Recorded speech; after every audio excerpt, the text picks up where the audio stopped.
আসসালামু আলাইকুম। আজকে খুব বৃষ্টি হচ্ছে। আশা করি আল্লাহর রহমতে সবাই ভালো আছেন। আমি আপনাদের দোয়ায় ভালো আছি আলহামদুলিল্লাহ। আজকে শুধু দু একটা জিনিস আপনাদের শেয়ার করব। একটা সিডলেস লেবু গাছে কি পরিমাণ লেবু ধরতে পারে আজকে সেটাই আপনাদের সাথে শেয়ার করব আশা করি।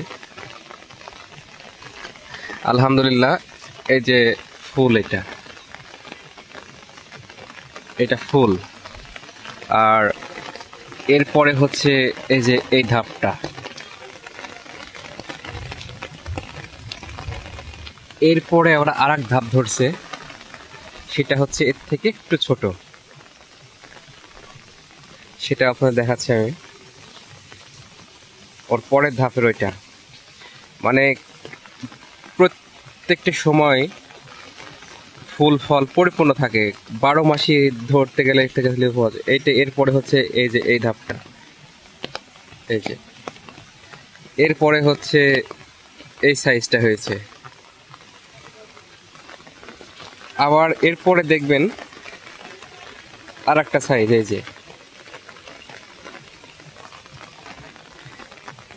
এরপর আর একটা সাইজ আপনাদের দেখাচ্ছি। এরপরে সাইজটা এই যে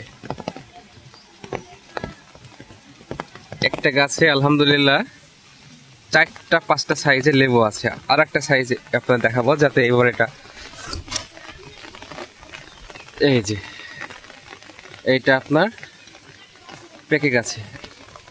বিসমিল্লাহির রহমানির রহিম। এটা আমি হারভেস্ট করে ফেলবো, কারণ পেকে গেছে, এটা পড়ে যাবে বেশি দিন রাখলে।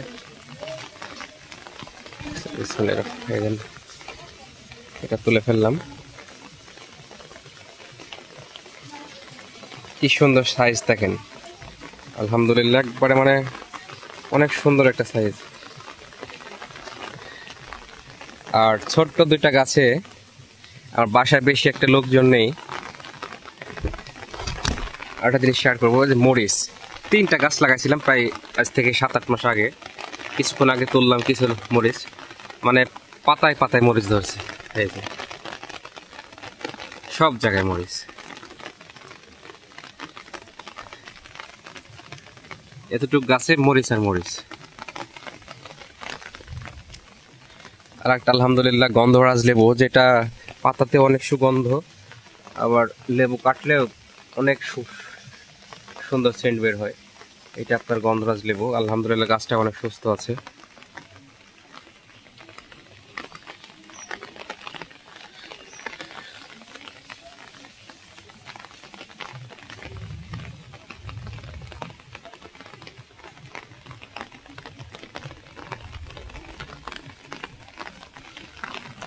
এটা আমার 12 মাসি পেয়ারা। পেয়ারাটা অত্যন্ত স্বাদ এবং সুস্বাদু খেতে।